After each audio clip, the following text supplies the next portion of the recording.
Hi everyone, welcome to another episode of welfordWEAVES. My name is Rachel and I'm coming to you from just outside of Vancouver, British Columbia in Canada. I want to welcome you to this place. Thank you so much for viewing. Thank you so much for tuning in and for giving this a shot, for trying out the YouTube channel, which you can find at youtube.com/Rachel Smith. Thank you for being here and for hitting the like button, for subscribing. And if you want to take an extra moment and hit the notification button, and that way you know when a new episode is coming out. And we are in the process of going through all the old content here at Woolen Spinning, just like in general, making old content new, sort of new again, if you will, bringing it forward, re-releasing it, just putting it out there in the realm of YouTube so that you guys can see it and catch up with stuff that was done in the past that's still relevant, that we want to let you see, which is great. So thank you so much for being here. In today's episode of welfordWEAVES, I have kind of a bit of a hodgepodge of things to talk to you about. I have a couple of things that came off the loom that I thought that I would share and just let you see sort of what they look like in the finishing process. One of those projects is part of the warp that was the Crackle towels, so I'll share that with you. And that was the last two episodes we talked about Crackle, and we talked about the Stash Crackle Pop pattern from Jane Stafford's website. It's Sharon Broadley's pattern. It's part of the MyWA Foundation. You can purchase it for any price that you want to pay for it. So it can be as little as $1, or if you have more to give, then you can purchase it for a bit more. So I'll share those with you. A little bit of waxing poetic about M's and O's, which is the other project that came off of the loom. I'm petting them because they're right here. And then I thought I would share with you a little bit about my record keeping, just so that I can show you sort of the process that I've started to come up with and how that is working for me at this time. I am sure that over time it will change. All right, without further ado, let's get into it.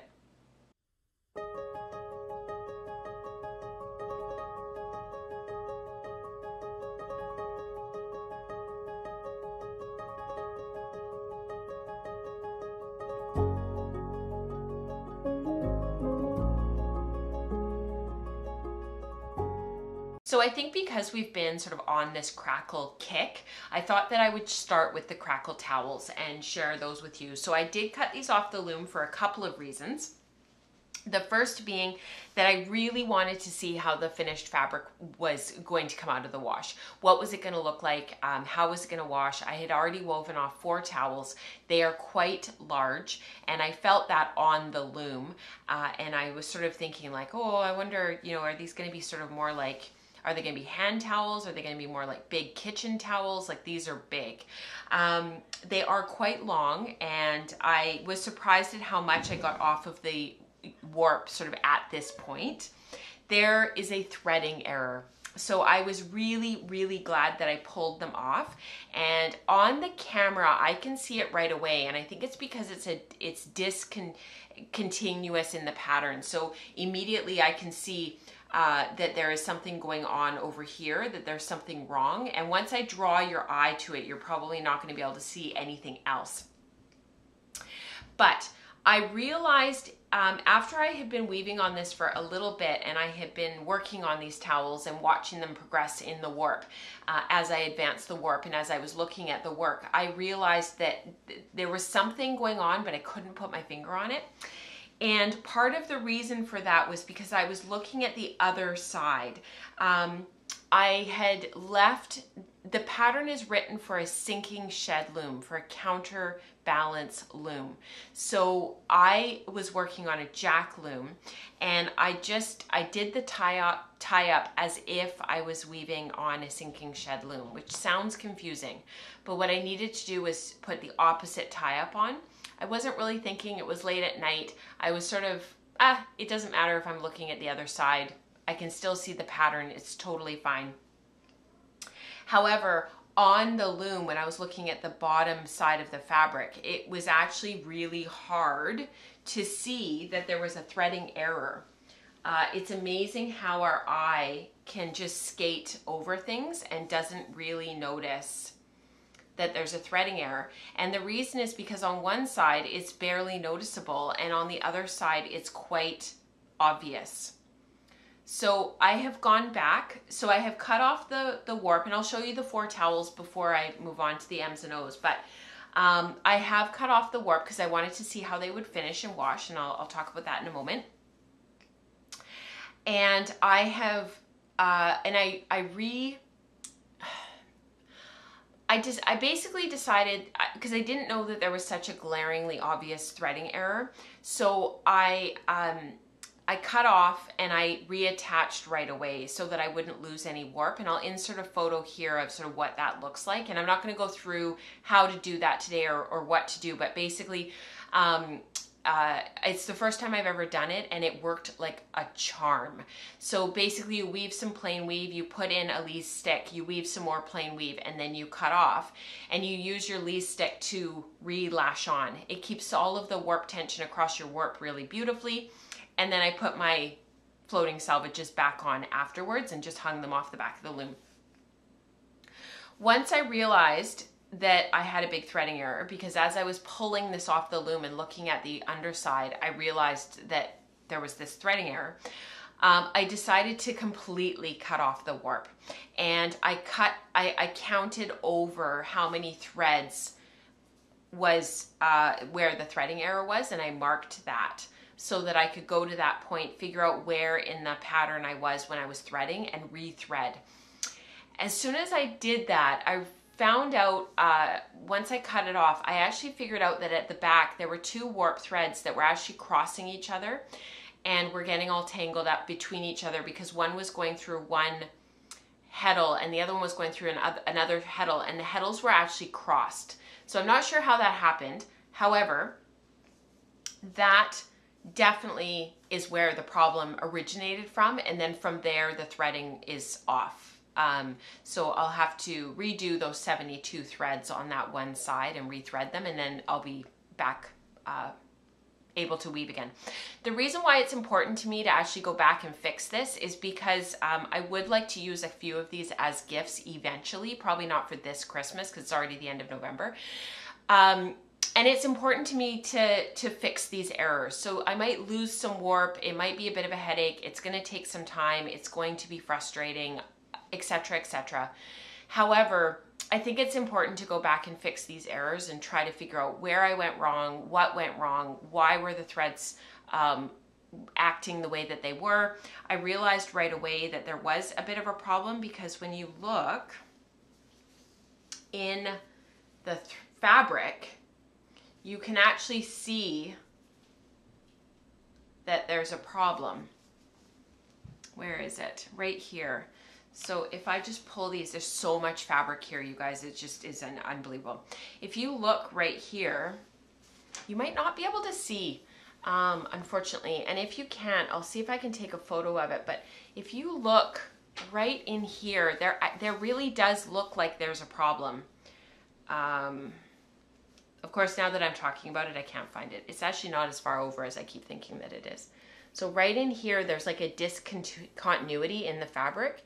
It's like there's a couple of warp threads that just can't quite sit properly, and you can see that there's a change in the fabric there.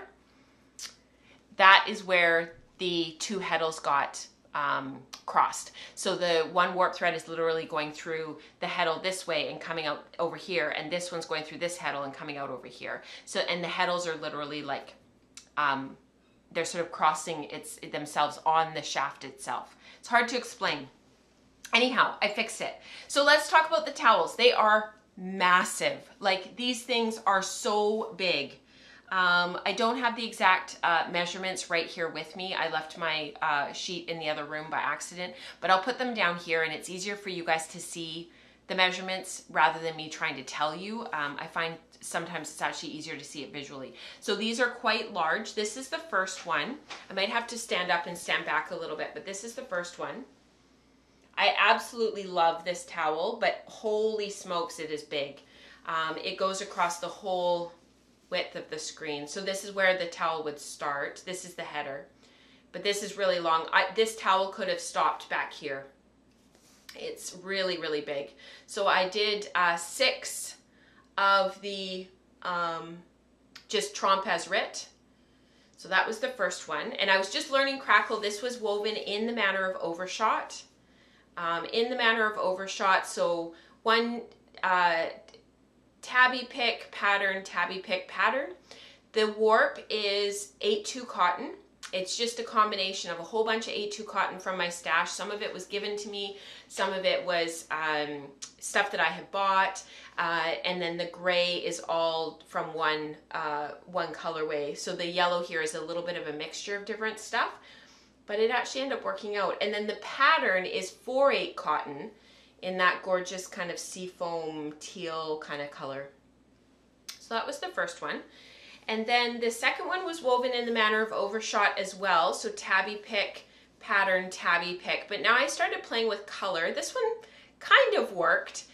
This I feel like this color, I used it from the first one. It's just not quite bright enough to compete with the yellow and the blue. But in the end, it actually worked quite well. And I wove this the same way as the first one, just now with color.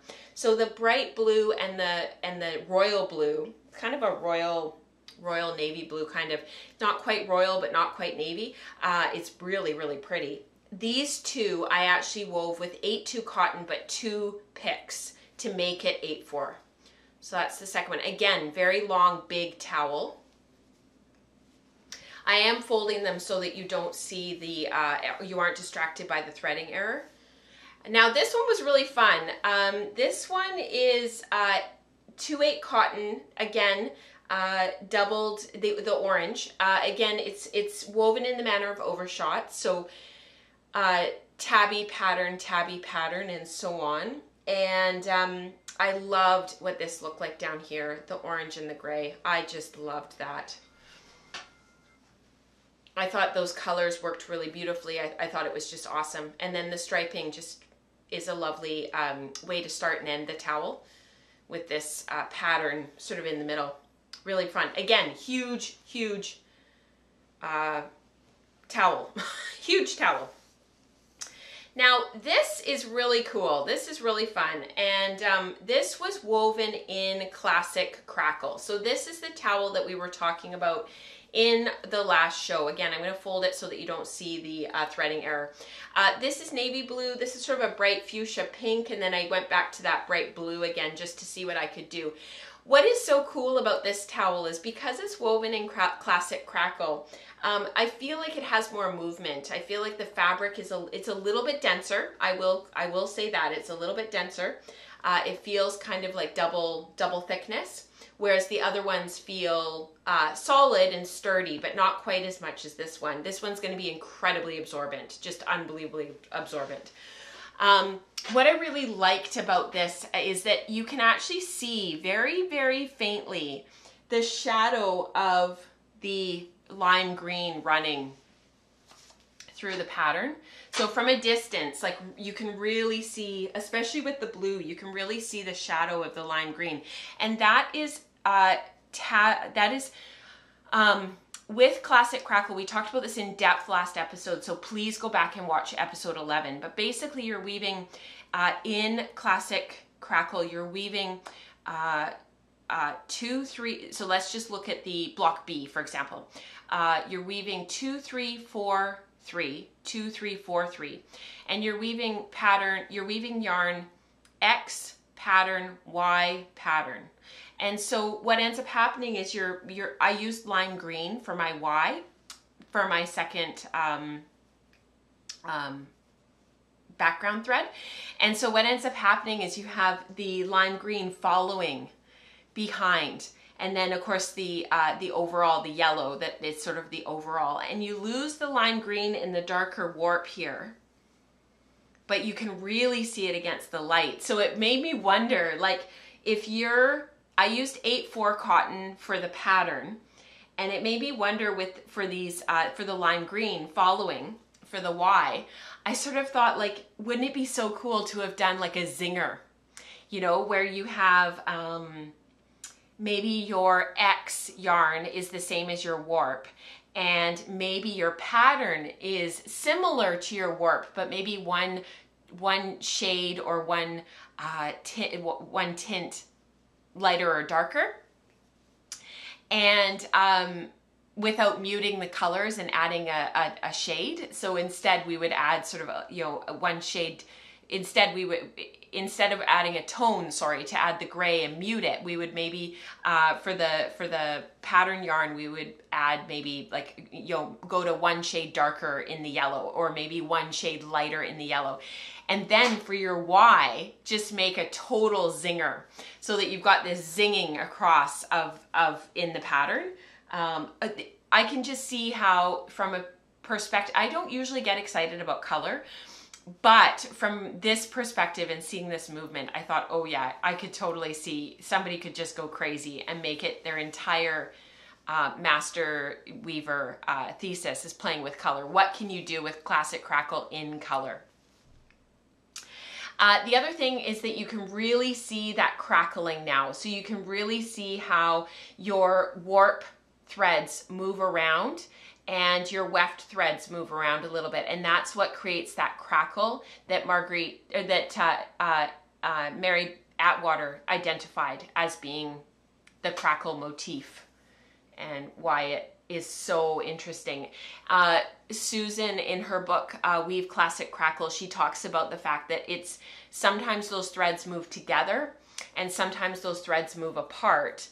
And there doesn't seem to be a lot of rhyme or reason, and you have to plan for that. So as you become more and more accomplished at weaving classic Crackle, you become more aware of how those threads shift, what direction they shift in. And she said sometimes you just can't get them to comply. They just move on their own. So that's the light blue section. Again, you can see the lime green.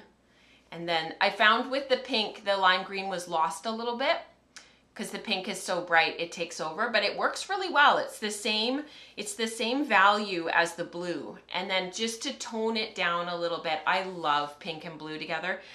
Pink and navy blue is one of my favorite combinations, even though I'm wearing pink today, and I'm just gonna say, I don't wear a lot of pink, and it's not my favorite color, but I'm wearing pink, and I'm weaving with pink. I guess I was inspired. So those are the 4 towels that are off at this time. If you have any questions about the Crackle and you would like to talk about it some more, please post them in the comments so that I can address them in further episodes, in future episodes.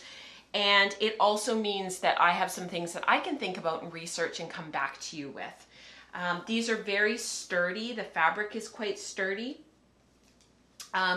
More so than what I'm going to show you next, which is 8/2 cotton in the warp and 8/2 cotton in the weft, woven at 18 ends per inch, and without pattern and without, twill and tabby and all these things happening. The Crackle certainly has made very substantial towels. They used a lot of yarn, and I would actually go out on a limb to say these could be more than just dish, kitchen tea towels or kitchen dish towels. These could actually be a little bit more substantial, and if they were even a little bit bigger, they could be bath towels. That's how squishy they are and sturdy. They're not stiff.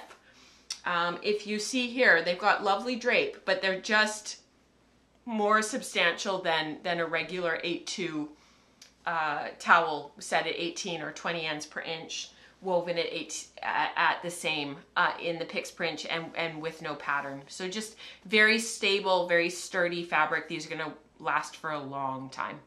So the second project that I pulled off the loom was the M's and O's towels. They have been sitting on the back of a chair, folded nicely, waiting to be finished for quite a while. Part of the reason why I got a little bit sidetracked with this project was I pulled them off quite a while ago, and there were just other things going on, like my overshot scarf here in the background, the Crackle towels that we were just talking about, as well as other things. So these are washed and finished, and again, 8/2 cotton in the warp and 8/2 cotton in the weft. Now, M's and O's is really interesting. We did a deep dive into M's and O's and how the threads act and why you can't get plain weave and all that kind of stuff in a previous episode of welfordWEAVES. So what I wanted to do today was mostly just show you the finished towels. So there are 5 of these. I was going to say 7, but there's 5. And it's funny, you weave off all of this yardage and you think, oh, I've woven so much and I've used so much yarn and I've woven so far, and then you pull it off the loom and you're like, that's it. I got 5 towels. But that was partially because I did a lot of sampling And the last little bitty towel was only this long. It's just a little baby towel, just a little hand towel mostly. And you can see how much smaller these are in comparison to the Crackle towels that I was just showing you. But the randomness of the warp and the randomness in the weft created sort of this mock plaid. And in the end, after all of my vacillating between what to do with the selvage, I did end up threading a plain weave selvage 1:4 on the 4-shaft loom, and that gave me this mock plain weave rib in the hems. So when these are turned and when these are hemmed and they're cut apart, you will see the rib in the hem. What I ended up liking about that, and the reason why I left it that way, was actually for continuity, because the hem will actually only be showing about 1 inch, and it'll just look like a continuation of the pattern. So in the end, I decided to go with a ribbed hem and plain weave in the selvages. You can't have both. You can't have plain weave here and plain weave here on just 4 shafts with M's and O's. That is impossible. And we talked about that in that previous episode, which I will link down in the description box below. So I think these turned out really well. It's interesting actually looking at these and seeing some of the same colors that I used in the Crackle towels, woven with a different structure. Again, a very traditional structure, but a very different look. Smaller towels, they're not quite as wide, and they finished up really beautifully. The reason why M's and O's is called M's and O's is because after washing and finishing, the rib draws in and the plain weave pushes out, and that creates that rounded look. You can really see it there, and you can really see the ribbing there. You can do all sorts of things with M's and O's. You can create, you know, you could do scarves, stoles, shawls, tea towels, napkins. You could do really sturdy placemats. These actually got me thinking about maybe some really sturdy placemats that weren't quite as busy, not quite as much happening in the warp and the weft with the colors. You could do a baby blanket, a throw blanket. The possibilities are endless. So those are them. I'll start hemming them, and a few of these will go off to the kids' teachers. So I need to get them hemmed and get them cut apart, and they'll be off for gifts. I'll keep 2, and then a couple of them will be for gifts for teachers. So that'll be nice, and I'll keep that wee itty bitty one that's kind of the napkin, and I'll get some photos of them before I ship them off, before we give them away as gifts. I thought these really ended up being very effective, very pretty.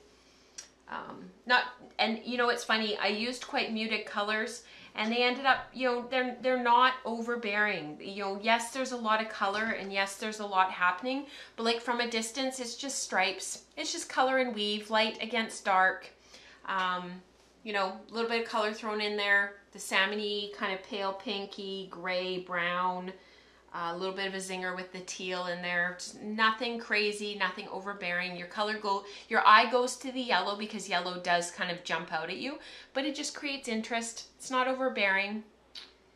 And these actually go really well with the aesthetics of our home, so I'm excited about that. So those are the M's and O's towels. I'm really happy with how those came out. I'm glad they're washed, they're pressed. Now that I just have to actually do the hemming. So the last thing that I wanted to talk about was a little bit about my documentation process. This is something that has come up again and again and again with friends, and on the podcast, and in the Slack channel, part of patreon.com/woolenspinning. And I don't have a great, I'm not sure that I would do this again now, sort of where I'm at. Except that now I've got enough amassed in my little book here that I'm actually quite happy with having this record keeping tomb, if you will. There are a couple of things about this that I'm not super happy with, and so I'll kind of start there. But one of the reasons that I'm not sure that I love this way of documenting is that this little book I made, I've talked about this on previous episodes. I had it made at Staples. There is part of me that kind of wants to rip out some of these back pages and just make it a bit thinner. But you can see that what's happening is it's lifting up and it's getting fatter and fatter. I knew that that would happen. However, for the first couple of projects, things laid flat and it was sort of okay. But then as we went along and I worked with sort of some thicker threads, things started to get a little bit thicker. And then of course with my double weave blanket that I did recently, it's like really thick and it really lifts up the pages. And these are just sort of regular 8.5 by 11 sheets of paper. What I like about this is that I can write a lot of information. I can write down on loom measurements, off loom measurements, after finishing, what the cost was. I can keep really detailed descriptions of everything, and I don't have to put the yarns here if I don't want to. And the thing that has sort of started to happen is as I've worked on projects and as I've done subsequent projects, I've actually started going back and referencing old stuff. We're talking about within the last year. I started this at the beginning of 2022. So you can see that, I haven't really done that many projects this year, but the thing is with weaving is I don't find that I blast through projects really quickly. It's not like spinning up a 4-ounce braid of yarn where I finish it like that and it's done. With woven projects, they tend to stay on the loom a little bit longer. They tend to be a little bit more in depth. I tend to have sampling. I'm cutting off. I'm putting back on, all that kind of stuff. I'm thinking about what I'm doing. I need time to reflect on it. I need time to think about it. And then I can come back. So I'm not sure that this is sort of a great way of record keeping. The nice thing about it is I don't need a digital platform to pull up to start plugging information into. I can just write it down, it's written down, I know what it is, and I can move along. Because you will not remember. You think you will, but you will not remember those numbers. Because I have been working with a lot of 8/2 cotton, I do find that I end up with a lot of the same samples, page after page after page. So like even with my M's and O's towels here that I just showed you, I didn't put all of the yarn that I used in the page because I know that it's all kind of yarn from my stash and I sort of know. But with my hand spun X's and O's coasters, I did put all of the yarns in because it was hand spun. And once it's gone, it's gone. And it's nice to just have a piece of that. These were the dark blue ones. A piece of that to sort of remind me of what that yarn was like prior to being woven. And it also means that I can come back and get a yarn diameter down the road. The yarn's just sitting here and I can sort of figure out what that Perendale, this dark blue, was prior to weaving. What was it like? It was after finishing, the yarn was washed, finished, it was slightly fulled. What was that yarn diameter under a slight amount of tension? I can actually go back and see and feel that yarn. Whereas if I only have written notes and I don't have the actual hand spun yarn, in time, that might be a bit of an issue. The other nice thing is as I'm branching out and as I'm working with different yarns, having a little sample of the yarn is really nice to be able to look back and sort of feel, oh yeah, that's what duet feels like. Oh yeah, that's what a woolen spun 2/8 cotton feels like. It's in here somewhere. That wasn't that one, but it's another one. And then with the blanket that I just did, I'm never going to buy these yarns again. I'm never going to work with these colors again. So in some ways, having them here means that I do have a living record of them, and I can go back and look at the double weave and see, oh yeah, those were the colors, and look at how they changed in the double weave blanket. I talked about that on the most recent episode of woolen spinning. I think it was episode 255 where I talked about the double weave blanket. And I wrote down the colors that I used of Barocco Vintage to sort of be able to look back and say, oh yeah, that was that project. Because in another year or two, I'm not going to remember. I still need to write down my measurements. I do have them written down elsewhere. And I do have the shrinkage, which was about 12%. So, I want to make sure that I write that all down.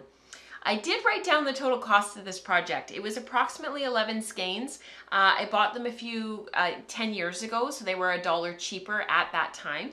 This project for those 2 blankets was only $130 Canadian, so even less US dollars. So it is nice to look back at some of these projects and be like, oh yeah, that's what that cost. Huh, that was a lot, or huh, that wasn't that much. For a blanket, I wouldn't have, for these colors in this blanket, now, I wouldn't purchase that, but at that time, it wasn't really that much in hindsight, considering I've got 2 blankets out of them, both of which the kids are playing with as we speak. So at this time, that's how I'm keeping track. These are the yarn samples from my Radnor overshot scarf that's in the background. So there's a piece of the hand spun, there's the 30/2 silk, and then there's the mercerized 8/2 cotton. Again, those are all of my measurements. I just need to take the final after finishing measurements and figure out what the shrinkage was, which I have to admit, I'm quite curious to know what it was. So that's how I'm keeping track of my projects now. I'm also making notes in Ravelry of the different projects, and I would love to hear how you're keeping your records for your woven projects, because there doesn't really seem to be one way. Everybody is doing lots of different stuff. Some people keep digital records, some people keep paper records, and other people are doing other things and not keeping records at all. So I'd love to hear what you do and what your thought process is and why you do what you do. And yeah, let's share with one another and help us fine tune our process and our record keeping process so that we can use these notes to learn. So until next time, I hope you guys have a wonderful couple of weeks. I will see you sometime in December talking about some new things. Next week will be a break from all things podcasting, and because it's the 5th Tuesday of the month, so it means that that I get sort of a week off, if you will. And I will see you back here at the same time, same place on December 6th for a live stream of woolen spinning. I look forward to talking with you about my projects then, and I look forward to seeing you, quote unquote, at that time. So have a wonderful rest of November. Happy American Thanksgiving for those who celebrate, and I'll see you back here in December. Bye, guys.